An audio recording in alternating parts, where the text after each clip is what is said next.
So I'm going to talk to you about a time where I found the need to attack an entity that was pretty big, or it seemed big, and it seemed powerful, and it was extremely malicious. So out of nowhere, I found myself in a burning village. You might just find yourself in these locations because they are high energy events. If they're happening in real time, you'll be pulled to them automatically. It's just like an involuntary thing. I know a lot of people have been drawn to plane crashes. I have. It just happens, and for the most part, it's not unpleasant unless you perceive it to be unpleasant. It's usually pretty calm. You're just kind of observing. But as soon as you start thinking about all the pain that people experience during these high energy events, it might be a bit unpleasant. When you wake up, it's kind of depressing that you saw that stuff and you think about it regardless of what it is. But for the most part, it's calm. So I was in this village and it was burning. There was people burning alive and people dying. And I could tell this wasn't a dream because of how unfearful I was and how in control I was. I was just observing. It's very calm. The flames were very detailed. So in a dream, you're not going to feel the need to observe fire because it's too detailed. It takes too much exertion to observe. And I assumed that I was in the present moment because the flames were detailed and I was seeing them as they were being created, or whatever, burning. If you were to observe probable futures, the flames are going to be blurry or something. If you're observing the past, the flames are going to be blurry for sure. There's going to be a big old hot blur.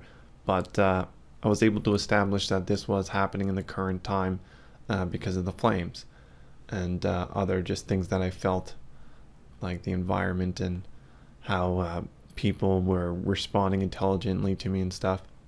So there was humans dying. They were decoupling from their bodies and seeing their burnt bodies and stuff. They're in a very vulnerable state because of their fear and probably because they're unaware of this plane of existence. They seem to be the religious bunch.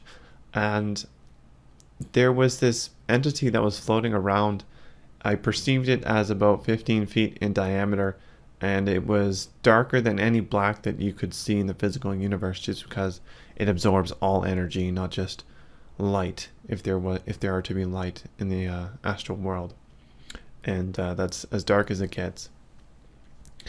And basically, I couldn't get close to this entity because I could feel it leeching from my astral body and taking from me. And that's what it was doing there, is feeding off of people's fears and the energy of people's astral bodies as humans.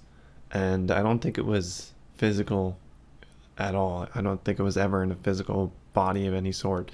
And it was really malicious, and I started to try to surge it and attack it from a distance. So I either surged and just zipped out of there, or attacked it from a distance.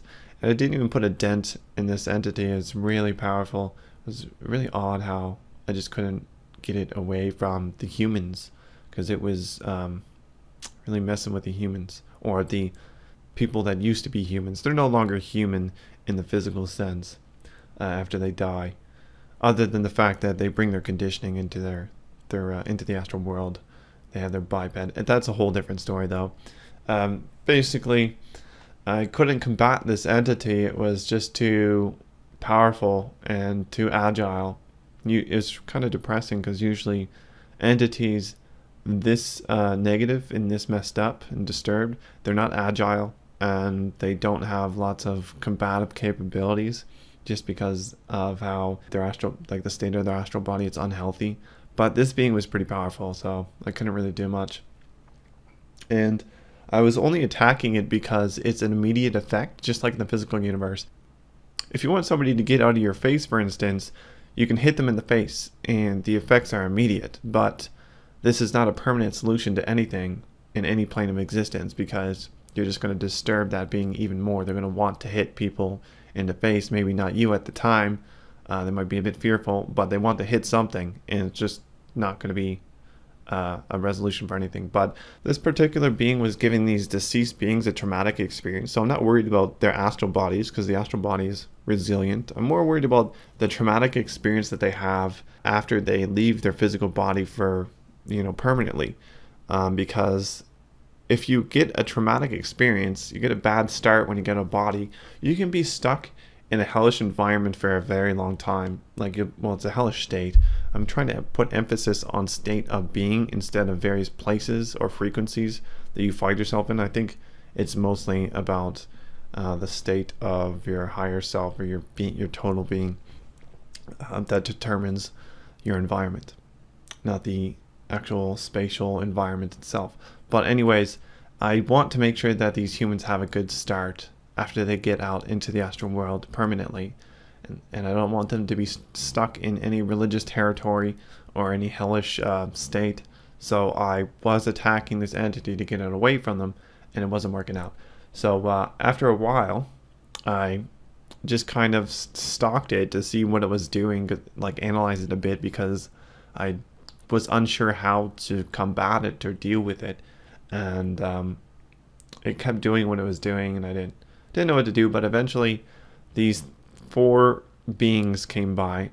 I'm not sure, they didn't seem human at all. They didn't seem like they were in a physical or mechanical universe for many years, like at least 200, given how pure they were. Like, they did not have any physical conditioning. They were radiant orbs. They're like very powerful. I could describe them easily as angels. They had good organization. They came all at once, and there was one of them that was like a commander or a leader. Maybe you can call it an archangel. And these 4 beings, they just they asked me where this thing was, and I told them what it was doing and where it was roughly, and they went over to that area, and I watched them neutralize this being in like a split second. It was ridiculous. Oh, by the way, I do attack beings that have severely disturbed astral bodies, like ones that have all of these really messed up combative constructs that are deep dark blacks, and they are just like jumping all over the place. They're agitated, attacking everything, even inanimate astral energy. And I do surge these beings, not with poor intent, but to prestige their astral body. So it expands their astral body rapidly and disperses all this negative energy that's like bunched up into this entity or bound to this entity. Sometimes I'm able to even communicate with it after I do this surge to it, and help it enter a better state this time. But yeah, some of these beings are so messed up that you can't just fix or help them with traditional ways, like being very kind and communing things to them. A lot of times you have to be aggressive and surge them or grab them and say something that's very meaningful to them that will snap them out of their state of being that's quite poor. So that was my experience, and then some extra observations and concepts. I hope you learned something from this video. I'll see you later.